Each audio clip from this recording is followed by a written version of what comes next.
Welcome to the FAST Podcast, Financial Advisor Strategy Talks with Laura Galloway, SVP of Financial Education at White Glove.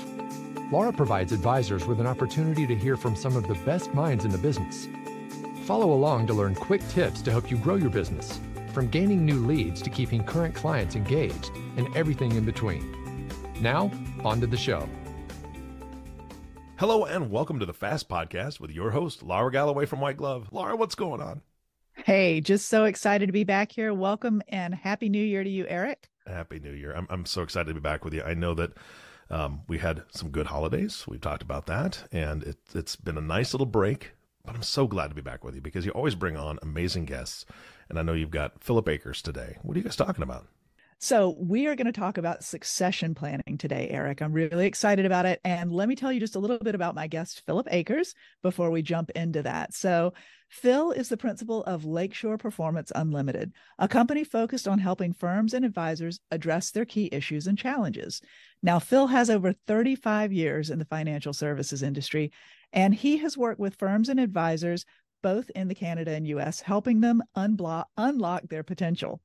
Phil has worked with advisors focused on developing both their insurance and wealth businesses. And he's worked right with those also who've gone into the private banks. Now, Phil is a CPA and has his MBA, both which assist him in applying a very pragmatic business lens focused on creating efficiencies and probability. So, Phil, I'm so excited to bring you on to the FAST Podcast. Welcome. Thanks very much for allowing me to come on and to be with you here today. And Happy New Year to you. Thanks. Sure. Yeah. Yeah. No, Phil, you and I have a little history. We've known each other for a few years now.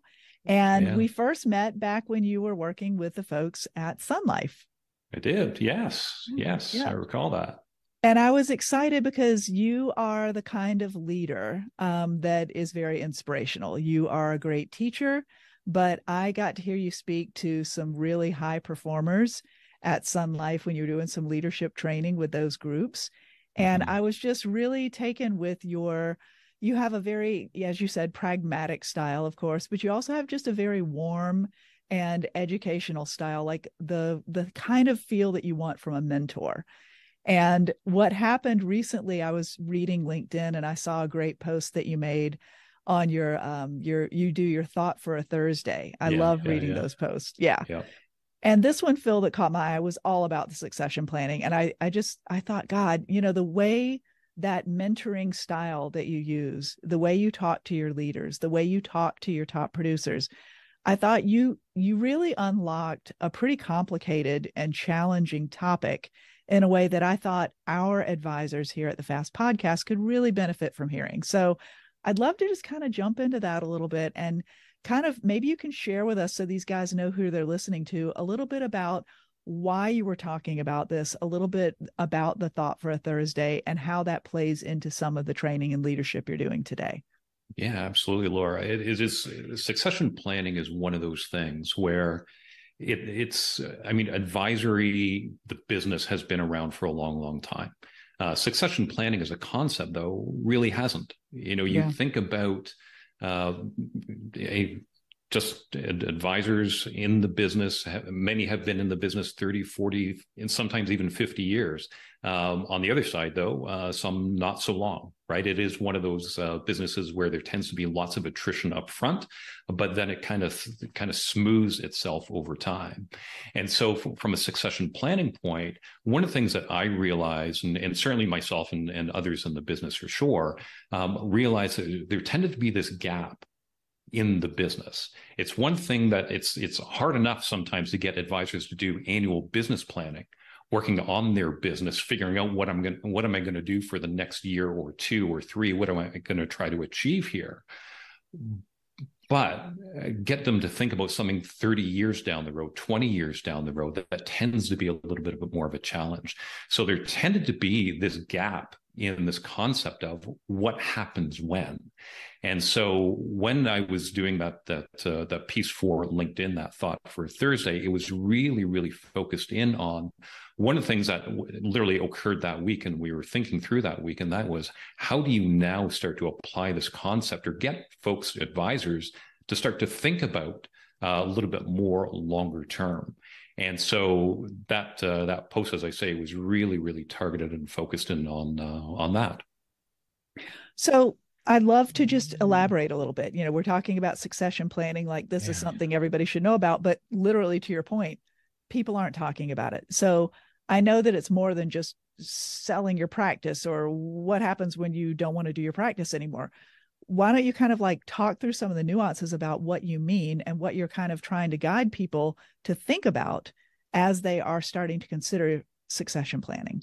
Yeah, perfect. One of the things that I think is prevalent here, and as I say, from a business planning point of view, it isn't a section in the business plan right now for many advisors, right, for all the reasons that I already talked about.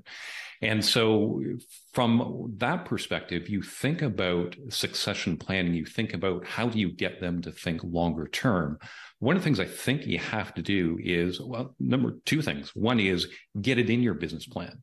Start to incorporate it into your business plan. It may be its own piece on its own. It may be a section in your business plan itself. But the other thing that I think you have to do is to shift the paradigm here a little bit. So many times, and you've already called it out, where people think about, or advisors, business owners think about a succession plan as the end of the business. It is the time that I'm going to retire, when in actual fact, as I say, I want you to kind of think about it differently. It's not an end game strategy here for the business. It's not about shutting things down. It's about truly building a bigger, better, stronger business that will outlast you, right?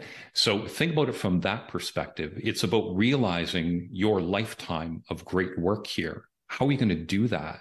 It's the best way to really recruit next generation of advisors, next generation of talent in your business. It's the best way to preserve and protect what you have built along the way. Because you think about it from a succession plan, it's all about maximizing value. It's all about really transitioning your business at its peak, or certainly the opportunity for its peak, at its best value here. Well, in order to do that, you can't think about, well, this is the end of the game. That's not the deal. I love what you said. And one thing you said in the Thought for the Thursday post was that, other people that aren't business owners, aren't entrepreneurs, aren't financial advisors responsible for running their own business, they retire with a pension. They retire with a retirement plan. To not be like, if, I work at a corporate job at White Glove, I have a retirement plan. I have meetings at least every year with our financial advisor talking about what our decisions are with our investments. Do we want to make any changes? How, what sort of growth we're looking at over time. So I am literally doing some of that planning for my retirement over time. And one thing you pointed out in your post was that a lot of times we need to think about that. Our advisors need to think about that it's your self-funded retirement. It's your self-funded pension plan. And I kind of thought that really resonated because sometimes, I don't know about you, Phil, do you find that financial advisors love business planning? Is that something they enjoy, they sign up for with like glee every year? Laura, sorry, I can't help but smile on that one. It is one that, as I say, it's hard enough to get them to do a business plan, something even on the back of a napkin for the love, right. Like it is. But to your point, you've got a pension plan. I've got pension plans as well. There's something in there. And how ironic is it that an advisor will sit down every day with every one of their clients and figuring out what their retirement plan is going to be. What are their sources of income? Literally, how much can they afford every year till the day they pass away, or whatever. And so they do that every day. But if you look at it and say, our advisor, are you doing that for yourself every day? Yeah. No, you're probably not. They're not. It isn't part of the business plan right now. It has to be no different than every financial plan, every retirement plan you've done for your clients, right? That's what you do. You got to do it for yourself as well. And the unfortunate part about this ends up being is that when an advisor finally gets around to it, when they finally have that mindset, the unfortunate part of the equation is the business has probably had its peak already, and it's now on the decline. So any opportunity to fund that said retirement plan that you and I are talking about right now isn't necessarily at its maximum value. And that's really what it needs to be. It should be. So, Phil, is what you're seeing, like the opposite of doing what you're recommending today, would be something like an advisor reaching a point where they just don't want to work anymore and saying, I'm done, and just transferring off their clients to somebody else and taking the money that they have and just quitting. Like, is that a fair statement? It's more than a fair statement. It is one, and I call it almost a transactional approach to it, where it is a point in time, you're looking at it and saying, you know what, this is it. Enough is enough. I'm done. And the reality is, when you have that mindset, it's not on a Monday morning you suddenly come to that conclusion. This is probably something that has been building up for a long period of time. There's things that have happened in the business. Look at COVID, right? I mean, just the impact of COVID, that forced some advisors to look at this business and say, you know what, I'm good.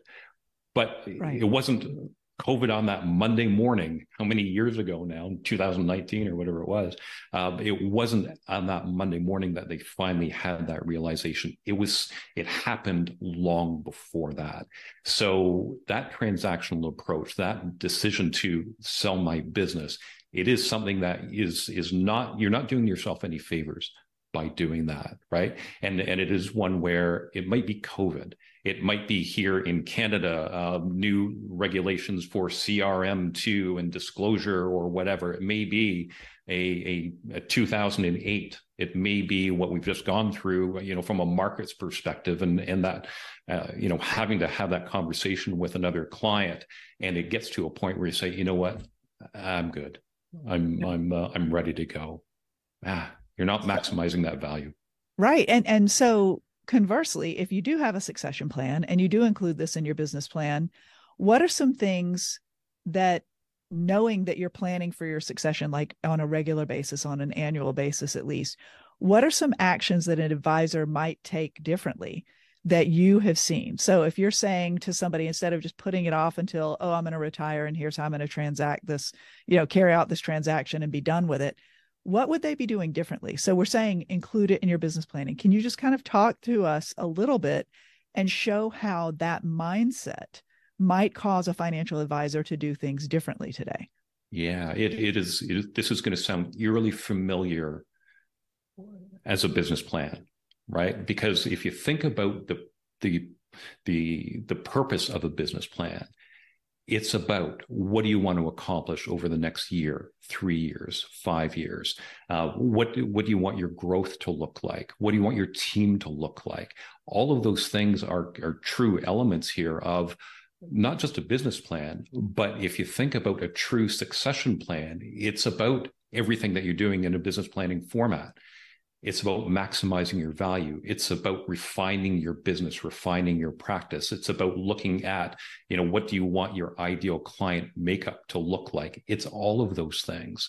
So as I said before, step one is shifting that mindset, looking at this as it's truly an exercise in defining and determining what your growth profile needs to be, what you want it to look like.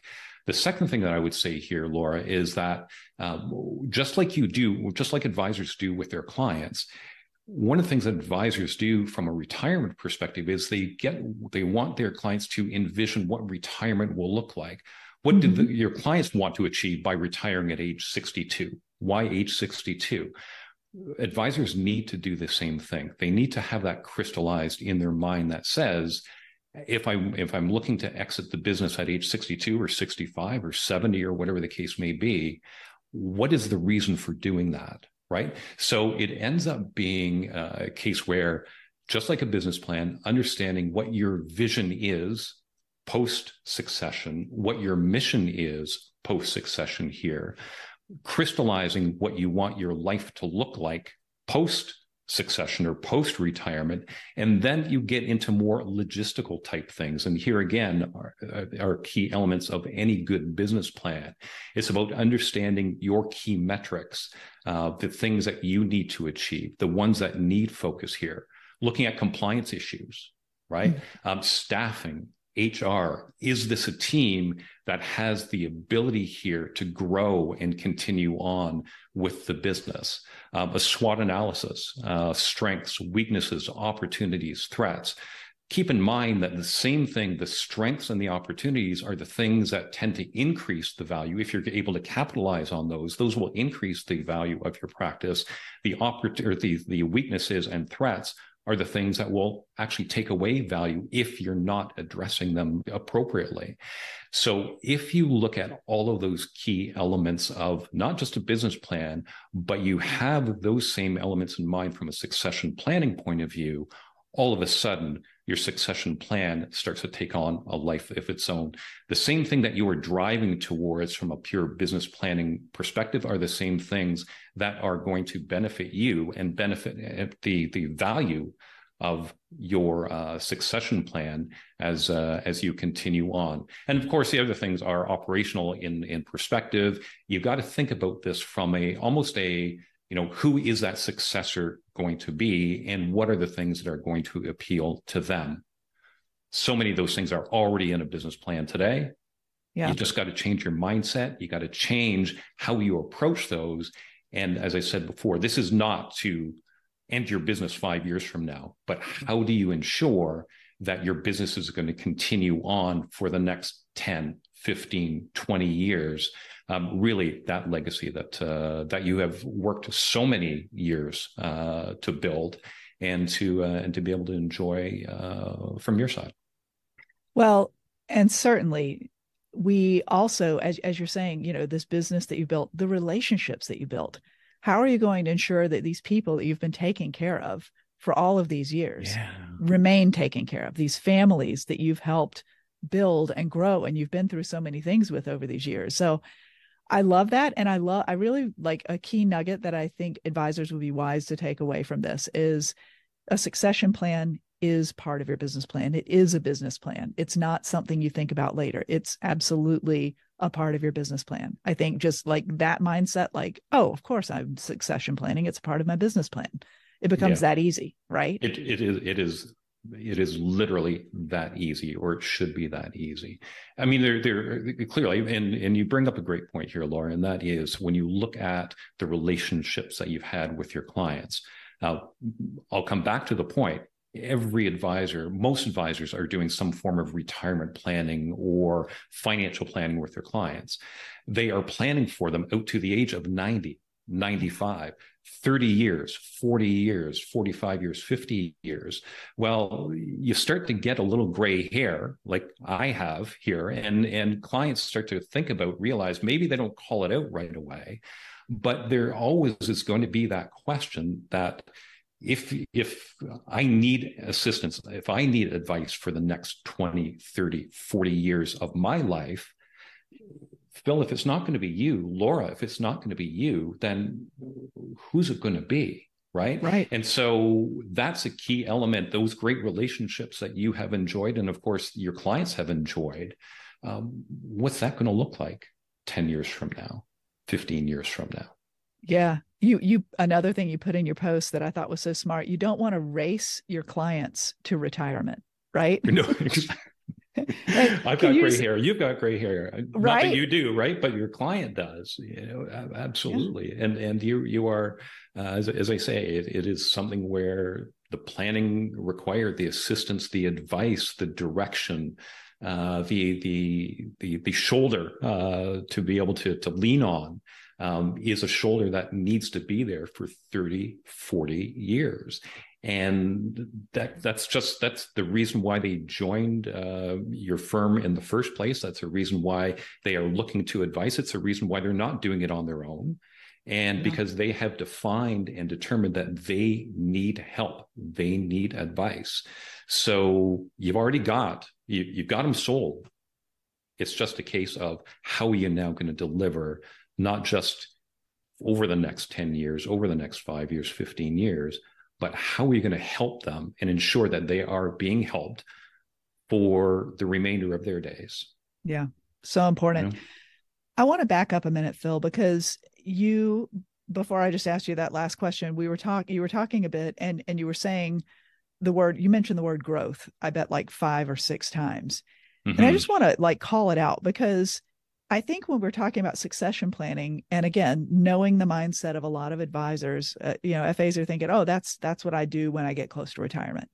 Right. Succession is a retirement plan. I'm in growth mode. I'm not in succession planning, but they should be, because we just said it should be part of your business plan. So if you're in whatever stage of your business you're in, you need to be planning for succession. But then to continue with this idea of growth, the whole point, I think, once someone is ready to start thinking about succession planning, don't they typically shift their mindset to more of like, I'm good. I don't need any new clients. I'm just going to maintain, Phil. Things are great right now. I don't really need to continue growing. And I feel like that's something you said in your post that you feel is really critical, is not taking your foot off the gas, understanding that succession planning isn't just decumulation, if you will. It's still growth. So can we just talk about that a little bit? Because I think that's really important. Yeah, for sure. It is something where that growth mindset that we've talked about here, and you just referenced as well. Some of the best advisors I've ever worked with are the ones that, and it doesn't matter if they're 30 years in the business, 40 years in the business, whatever the case may be. Some of the best advisors, they never stop prospecting.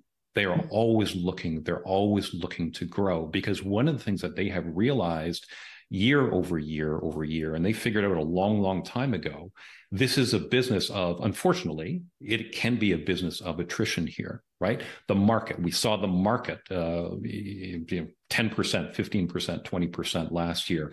Clients take their money out. Clients pass away. Clients, it's their beneficiaries of estates take money. People pay down mortgages, whatever the case may be. So unless you are continuing with that growth mindset, by definition, you are really running a business in decline. That's it. Yeah. Like there's nothing magical about it at all. And so if you lose that growth mindset, if you, to your point, as you say, if you look at it and say, you know what, yeah, 5 years from now, whatever the case may be, I'll look to sell my business. At that point in time, I will pretty much guarantee you that you're not saying, yeah, 5 years from now, I'm going to retire, but I'm going to look to grow by 10%, 20% this year, next year, or the year after that. At such point in time where you have determined, yes, I'm going to retire over the next 2 years, 3 years, treating it like that transaction, that mindset of retirement, that mindset of maintaining here has probably already started to kick in. And as I said before, it is a business potentially of attrition unless you have that growth mindset. Therefore, your expectation of simply maintaining is probably one where you are going to lose a number of clients each year, maybe not by your choice, but potentially by theirs. And that may be nothing other than, again, looking at you and going, not so sure that that you're going to be around here for 10 years, 15 years. Therefore, it's something where I might need to start looking somewhere else. Maybe you're not doing the service program, a well-defined service program anymore. Maybe like all those things that go along with not having a growth mindset certainly start to kick in for sure.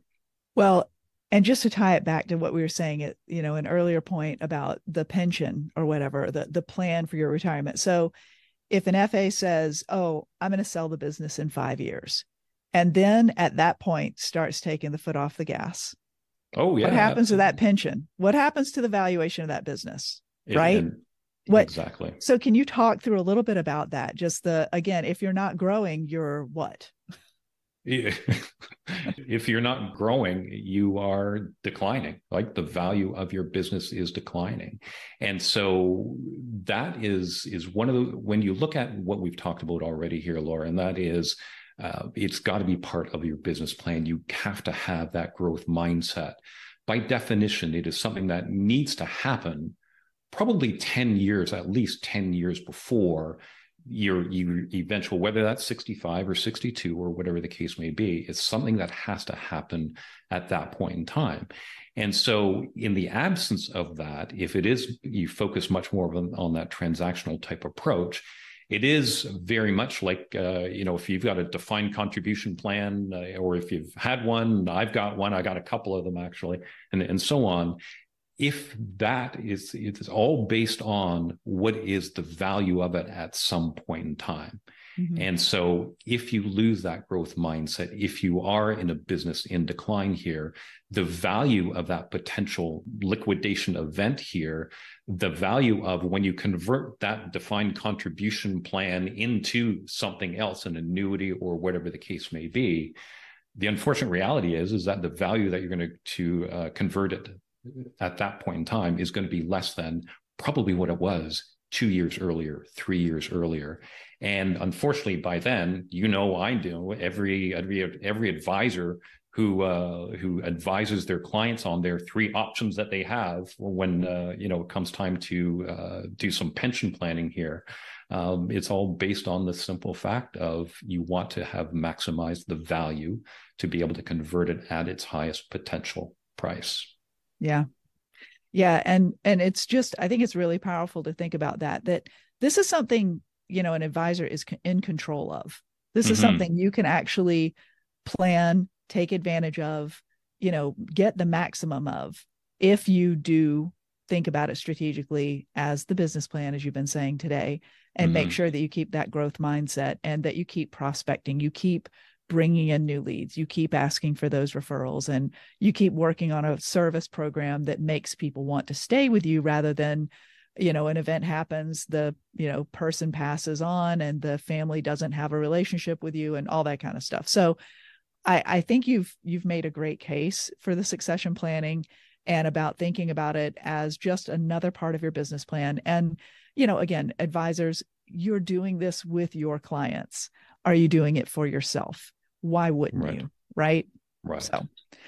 So I would love just, if you don't mind, I always like to ask one of the questions before we go is just to ask you a little bit about what your definition of success is. And, I'm thinking of this long career you've had, Phil, and of all the benefit that you've had being a coach and a mentor and a consultant to so many advisors that have come up under you over the years. What would you suggest to them? What is a model for you for this success that you wish for them? The success, and I'm going to put this in from a succession planning point of view, if I can. And so I would say success is defined by a couple of different things. Number one is that you have maximized the value of your business at the point in time of succession. The second thing is that you have minimized the impact of succession for both your clients and for your staff as well. If you can do those two things, you have defined success as it relates to succession planning. Because remember, we've talked about clients, we've talked about the advisor, we didn't talk about the staff. And you think about the impact on the staff. If you think about, they know if you've lost that growth mindset, if they're starting to see declining AUM or whatever the case may be, they themselves start to question, what's my future going to look like? What are the opportunities that are going to be there for me? Right. So don't forget about the staff as well and the potential impact on them. For sure. Maximize the value, reduce the impact on the staff and on the clients. I think that's awesome. That's really, really helpful. Phil, how can people reach out to you and learn a little bit more if they have been inspired by this and want some extra help? Yeah, it's literally, LinkedIn is probably the best way at this point in time for it. It is something where you mentioned the thought for the Thursday and so on. It is something that I've been doing literally every Thursday for the last 12 years now. And it's really been driven in a sense of, or where it comes from, is a place where every week you see something new, you see something different, you are reminded of something somewhere along the way. So LinkedIn is one of the key areas here that I rely and depend on a fair bit. Anyway, and of course, email, it's my phillip.ackers at lakeshoreperformance.com as well is another way to do that. Well, we'll make sure that we get those links on our website for you guys. Yeah. If you're listening in, you'll find it on our podcast page. You'll get links for those. But it has been an absolute pleasure having you, Phil. Thank you so much for taking the time today. Oh, you're very, very welcome, Laura. Much appreciated as well. It's one of the key mantras that I always kind of live by here. And I think from an advisor point of view, and this is where succession planning comes into play. You talk about, it's as simple as building it or incorporating into the business plan. And I think that's absolutely true. The reality is simplicity drives change. And so, you think about that perspective here, you think about how easy it could be to simply incorporate business or succession planning into your business plan. It is, as you say, as easy as that. Remember that as an advisor, nobody's going to pay you a dime to take something that is simple and make it complicated, but they will pay you all day long to take something that's complicated and make it simple. Keep it simple, folks. Keep it simple, for sure. I love it. All right. Thank you so much, Phil. You're very welcome. You being with us. All right. Thanks, Laura. Much appreciated. Phil and Laura, this has been fantastic. Thank you so much, Phil, for all the information. I do have a question, if you don't mind. Sure. So here's the thing. Laura has a huge audience for this podcast. I know some of the folks listening right now are advisors that are working with great mentors, great senior advisors. There are junior advisors listening to this. What is the best way for a junior advisor or an advisor that's working under a senior advisor to approach this subject, or to help maybe guide that senior advisor into understanding how important a successful succession plan is for the entire business? Because I know a lot of people are in that position. It's like, they haven't really talked about it. They're going to be concerned about their job in the next 5 years, and they want to broach the subject, but they don't want to say, hey, I know you're going to die soon, so what are you going to do?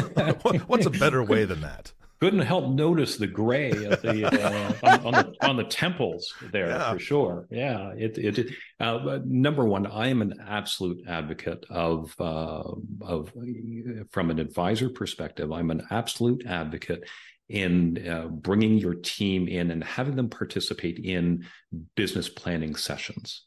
Number one, not to say that you have to, all the nitty gritty of the business and all of the, the financials and so on, do you necessarily want to get into? But as it relates to the future of the business, if I'm a junior advisor, if I'm a staff member, if I'm a senior advisor, a mentor, one of the things that I would certainly support is the idea of engaging your staff, engaging junior advisors in what the expectation is for the next year, for the next 3 years, for the next 5 years. And if that's not happening, if the question of succession is not part of that, to be honest with you, I think it is a fair question to say, hey, Eric, what do you expect for the next 10 years? What's the outlook? I would love to be able to get some insight into that, or at the very least, Eric, what do you anticipate, or what do you expect for the next 10 years of the business? We haven't really talked about that in the past. I would love to better understand what that looks like. And at the same point in time, I would welcome the opportunity even to help and contribute to that as well. Yeah. So Eric, I would ask a question. Yeah. Great approach. Well, Phil, again, thank you so much for great information, great tips and hints. That's what this podcast is all about, right? Laura, you've built a platform here that is phenomenal, that folks need to be listening to. So again, I know we have a ton of listeners. If folks want to reach out to you, Laura, and White Glove, how do they do that? info@whiteglove.com. That's kept it simple, just like Phil said. I love it. That's right. All right. Thank you both again. And of course, our last thank you always goes to you, listening audience. Thank you so much for tuning in and listening to the Fast Podcast with Laura Galloway. If you have not subscribed to the podcast yet, please click the subscribe now button below. This way, when Laura comes out with a new podcast, it'll show up directly on your listening device. And we humbly ask you to share this podcast, rate it, and leave a review, as this actually does help others find the show. Again, thank you so much for listening today. For everyone at White Glove, this is Eric Johnson reminding you to live your best day every day and keep it simple. We'll see you next time. Thank you for listening to the FAST Podcast, Financial Advisor Strategy Talks with Laura Galloway, your go-to source designed to help you grow your business. Have questions about the topics covered during the show? Visit our website at www.whiteglove.com or email us at info@whiteglove.com. Don't forget to click the follow button to be notified when new episodes become available. The information covered and posted represents the views and opinions of the guests and does not necessarily represent the views and opinions of White Glove. The content has been made available for informational and educational purposes only. The content is not intended to be a substitute for professional investing advice. Always seek the advice of your financial advisor or other qualified financial services provider with any questions you may have regarding your investment planning.